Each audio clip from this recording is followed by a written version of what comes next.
The countdown begins to India's new president. Polling for the presidential elections will take place on the 18th of July. The result will be on the 21st.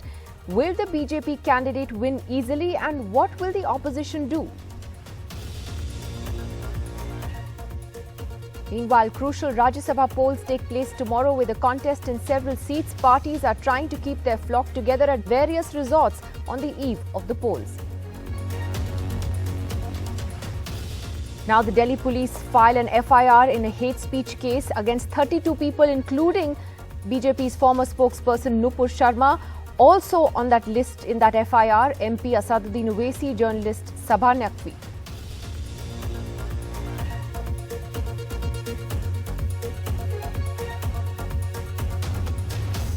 The day after the RBI's hike, loans now become more expensive for all of us. 5 banks hiked their lending rates.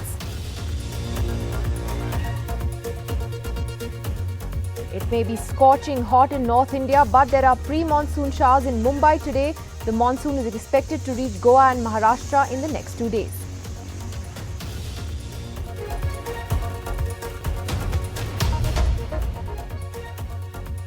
Well, the big political story today is the race to Raisina Hill. President Ramnath Kovind will be retiring next month on the 24th of July, and the Election Commission today announced that if there is an election, then polling will be held for the president's post on the 18th of July with the result on the 21st.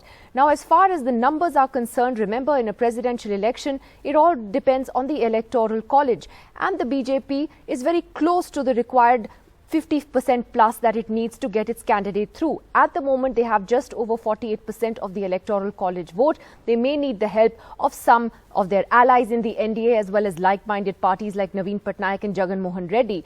But the other interesting thing will be to see the political opposition and what, if any, candidate it manages to put up. My colleague Sanket explains. So the race to Raisina, announcement has been made by the Election Commission. Polling is going to take place on the 18th of July if required.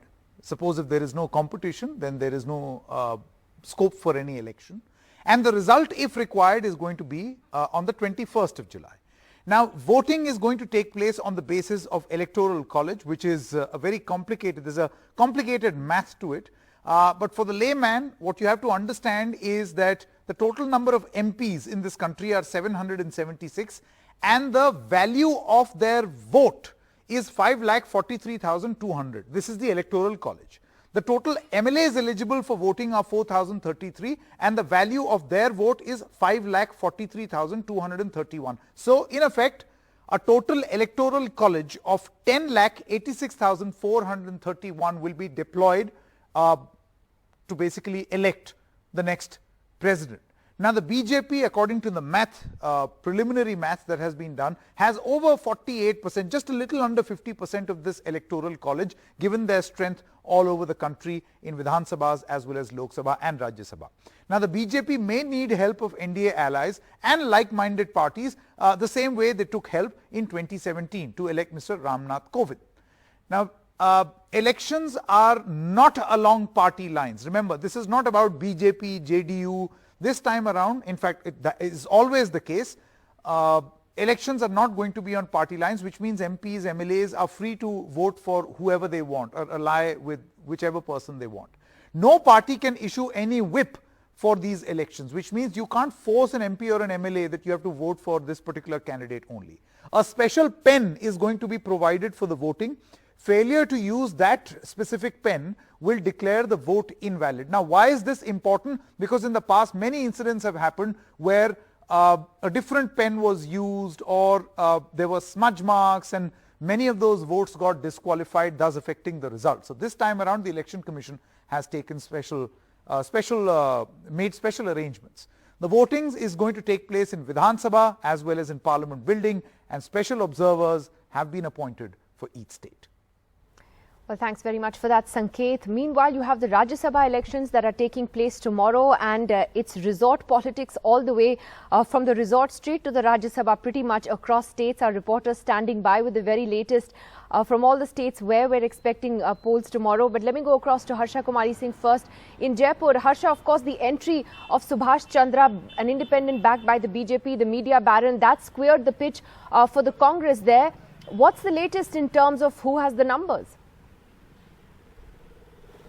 Well, as of now, it does seem that the Congress has the numbers, Nidhi.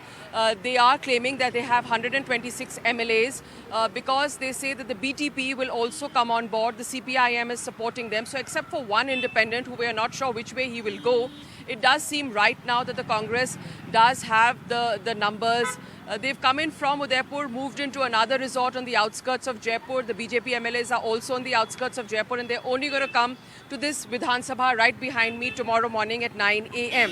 But yes, Subhash Chandra did make some startling disclosures, and he claimed that some of the eight votes that he requires will come from 4 from other parties and independents, and 8 MLAs, he said, will cross vote. Well, we'll bring you all the news on that tomorrow, right here from the Vidhan Sabha, which is behind me.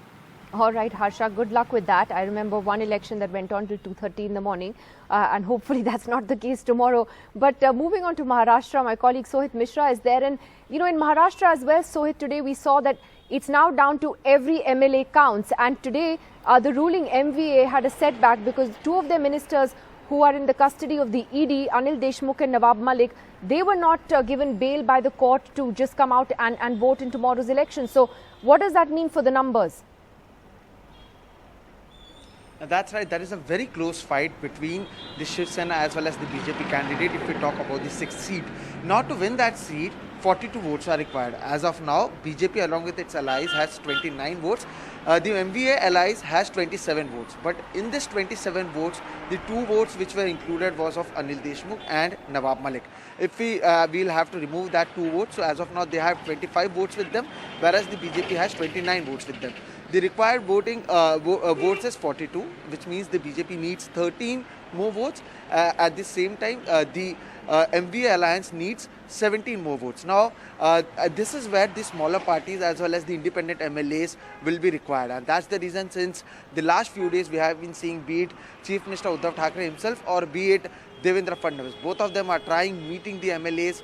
Even in fact, when we are speaking right now, there is a meeting that is going on between the BJP leaders. At the same time, the senior Congress leaders are meeting with Sharad Pawar. So till last night before the election, what we can say that no one knows that what will happen in the 6th seat, but it is a direct fight between the BJP and Shiv Sena. And today what happened in the court will be beneficial to the BJP in some sense, but at the same time there are calculations as well as number discussions that are going on between the MVA leaders. Right. And moving on to Haryana, Mohammad Ghazali standing by for us there. Ghazali, in Haryana too, the Congress is a little nervous. Ajay Makan's seat is one that's seeing quite a contest now. What's happening there? See, right now, just a short while ago, Mr. Bhupesh Baghel, he left from Chandigarh airport to Chandigarh, and a couple of hours ago, Bhupendra Singh Hooda also left. But there is no information as of now that where are the Congress MLAs. What we are hearing is that Congress MLAs of Haryana will stay overnight in Delhi, and maybe by road from Delhi to Haryana, they will directly reach to the assembly for the Rajya Sabha elections. As far as the arithmetic is concerned, BJP needs 31 seats to have 31 votes for have one Rajya Sabha candidate. So they are comfortably placed because they have 40 MLAs in the assembly alongside with 10 JJP MLAs, which is its alliance partner. As far as Congress is concerned, Congress also has 31 MLAs in the assembly and they need 30 seats. So 30 votes. So even Congress is comfortably placed, or Mr. Makan's candidature is also comfortably placed in Haryana. But the entry of Kartikeya Sharma, that has disturbed the equation for Congress, because there are independent MLAs, there are MLAs who are supporting the BJP, JJP alliance. Those independent MLAs as well as the MLAs of JJP, they have said that they will support Mr. Sharma. And now Mr. Sharma's relationship, father's relationship with old Congress leaders is something which Mr. Sharma is banking on, that maybe some dissident Congress MLAs will vote for him tomorrow in the Rajya Sabha polls. Certainly, the Congress will be looking to see what Kuldeep Bishnoi does. But we go across to Shrija as well from Karnataka. And Shrija, you know, Karnataka joined the resort, sort of the resort bandwagon today, the JDS and others. What's happening there? Well, as far as the political charge environment in Karnataka is concerned, definitely there's going to be always drama. And when we're talking about drama, it's resort politics. This time again, it's no different, because we have seen, over the past few days, we have seen how, especially that Congress and the JDS here, they wanted to join hands together to defeat the BJP here. But if you're talking about really the 4 seats and 6 candidates in the fray, they at least need 45 votes for a winning candidature that we're talking about. So in the 224-seat assembly here in Karnataka, BJP has 121, whereas the Congress has 70 and the JDS has 32. So which means we are hearing that BJP can easily win at least about 2 seats, whereas Congress will win at least about 1 seat. But the 4th seat seems to be very crucial, because we see both the JDS and the Congress, while they have to be joining hands together, to which they want to defeat BJP, we see that there is strife and differences amongst themselves. Now that is something for which they will have to arrive at consensus before putting up a very strong fight before the BJP. But right now we see everything is falling in place for the BJP at the moment. It is going to be a very close fight right now. Even H.D. Kumaraswamy, just a day before the Rajya Sabha polls, he went on to state that, while he needed the Congress to support him, the Congress has betrayed the JDS. All right, well, tomorrow is going to be an interesting day. Thanks, everyone, for joining us, and good luck tomorrow. Thanks for joining us. Meanwhile, days after India faced an unprecedented diplomatic backlash over Islamophobic comments made by BJP spokespersons, the Delhi police today filed an FIR against 32 people for hate speeches, which includes the now suspended BJP spokesperson Nupur Sharma, but also Member of Parliament Asaduddin Owaisi and journalist Sabah Naqvi. Police say that they've attempted to disturb the peace with their social media posts, though it's not exactly clear which posts have attracted the Delhi police's attention. Amid continued international and local outrage over insulting comments about the Prophet, the Delhi police have booked former BJP spokesperson Nupur Sharma and Naveen Kumar Jindal for hate speeches. The police have invoked strict sections of the IPC against Sharma and Jindal, who have already faced party action. IPC section 153, wantonly giving provocation with intent to cause riot. IPC section 295, injuring or defiling place of worship with intent to insult the religion of any class. IPC section 505, publishing or circulating any statement, rumor or report with intent to incite, or which is likely to incite any class or community of persons to commit any offense against any other class or community. But along with the controversial BJP leaders, the police have also filed an FIR against over 30 individuals, including journalist Sabah Naqvi and AIMIM chief Asaduddin Owaisi, for attempt to disturb peace with their social media posts. The others included in the FIR are controversial Yati Narsinganand of the Dharam Sansad fame and Hindu Mahasabha leader Sadhvi Shakun Pandey, apart from several social media users. The police action of putting journalist Sabah Naqvi and Member of Parliament Asaduddin Owaisi on same pedestal with a serial hate speech offender like Yati Narsinganand in the FIR has raised eyebrows over the intention of Delhi police. The Hyderabad MP, after being named in the FIR, also questioned the intention of Delhi police in a detailed 11-point response. Owaisi also accused the Delhi police of attempting a balancing act and questioned the discrepancies in police action for not specifying the crimes in the FIR. Meanwhile, the Delhi police also detained around 15 supporters of AIMIM who protested at Jantar Mantar, demanding action against Nupur Sharma for her hate speech on live television. The FIR filed by the Intelligence Fusion and Strategic Operation Unit of the Special Cell of Delhi Police after what it called analysis of social media had no specific mention of the violations of the law by individuals named or the grounds for the FIR. In New Delhi, Akshay Dongre for NDTV. Meanwhile, the Ministry of External Affairs today denied that this entire row over the insult to the Prophet had been raised in talks between the Iranian foreign minister who was in Delhi in his talks with his counterpart Mr. Jaishankar. They said that in that particular meeting, the issue was not raised. On the issue of External Affairs Minister and the Iran discussions, look, my understanding is that this issue was not raised during that conversation. However, Iran's foreign minister did tweet late last night, early this morning, saying that he was pleased to meet the Prime Minister, Mr. Jaishankar, and other Indian officials to advance our bilateral strategic dialogue. Tehran and New Delhi agreed on the need to respect divine religions and Islamic sanctities and to avoid divisive statements. We are determined to bring relations to new heights. In other news, COVID cases are rising in the country again. The country has reported 7,240 new cases today, which is a nearly 40% spike in the last 24 hours. In Mumbai, more than 1,765 cases were reported today, which is a 42% rise in a single day. Well, India is recording a sharp surge in COVID cases. 7,240 new COVID cases were recorded on June 8th, which is the highest single-day rise since the end of February. COVID cases have jumped by nearly 40% for the second day in a row. Daily positivity rate is at 2.17%, which is higher than the rate recorded yesterday when it was 1.67%. Now let's look at which states have recorded the highest cases. Maharashtra is at number 1, followed by Kerala, then it is Delhi, followed by Karnataka and Haryana at number 5. Now let's also look at how cases have been steadily increasing in the last 3 weeks.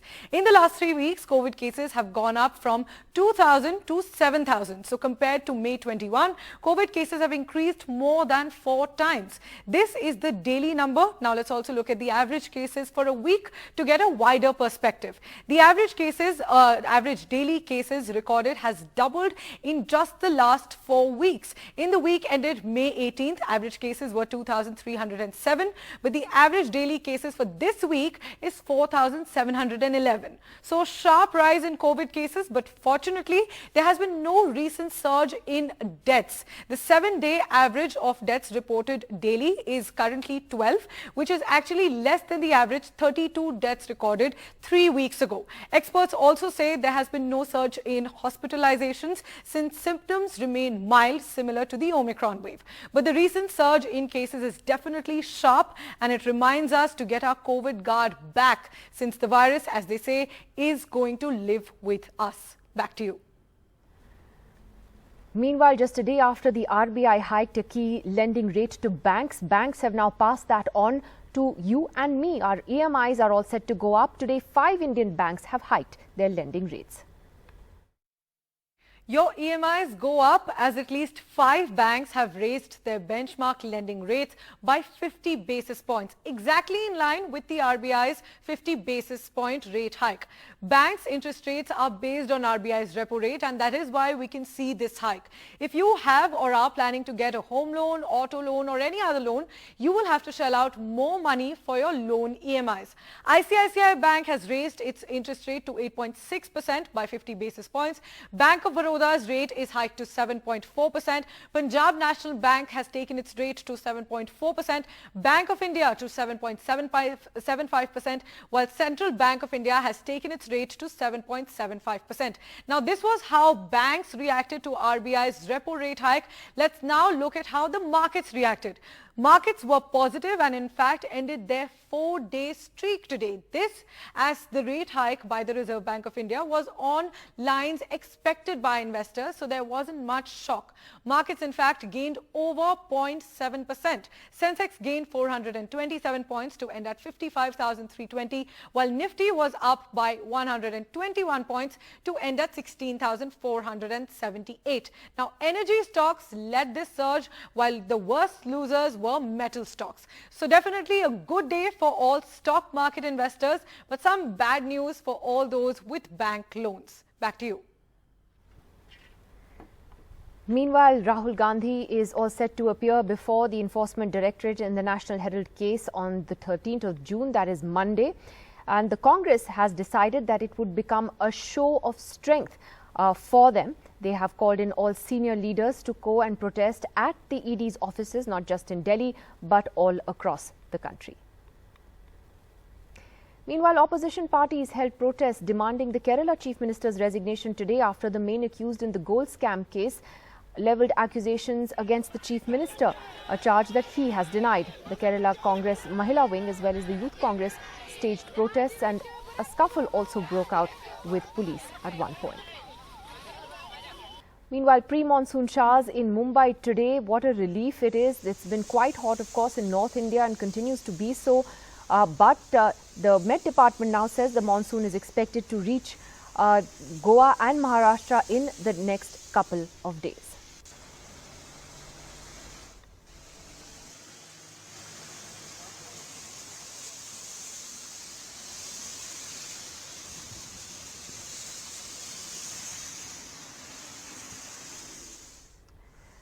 Meanwhile, after the Texas school mass shooting recently, there's finally some action by the United States House of Representatives at last on gun control. The House has passed new gun reforms, but what is that actually going to mean? Parameshwar Bava explains. The US House has endorsed some of the most aggressive gun control measures taken up in years, as Washington seeks to mount a tough response to recent high-profile mass shootings. On this vote, the yeas are 223, the nays are 204. The bill is passed. Without objection, a motion to reconsider is laid upon the table. The US House voted 223 to 204 on a package of 8 bills on the table. Besides the minimum age measure and the ban on high-capacity magazines, the House legislation also includes proposals that would create new safe storage requirements for gun owners, a crackdown on gun trafficking, and expanding background checks. While 5 Republicans joined most Democrats in backing the legislation, 2 Democrats voted no. The push comes after a House committee heard wrenching testimonies from recent shooting victims, including an 11-year-old girl who covered herself with a dead classmate's blood to avoid being shot inside her school. There's a door between our classrooms, and he went through there and shot my teacher and told my teacher goodnight and shot her in the head. And then he shot some of my classmates and the whiteboard. When I went to the barracks, he shot my friend that was next to me, and I thought he was going to come back to the room, so I grabbed the blood and put it all over me. This new legislation has almost no chance of becoming a law, as the Senate pursues negotiations focused on bolstering school security, improving mental health programs, and enhancing background checks instead of acting on gun control. But the House bill does allow Democratic lawmakers a chance to frame for voters in November where they stand on policies that polls show are widely supported. Parameshwar Bava for NDTV.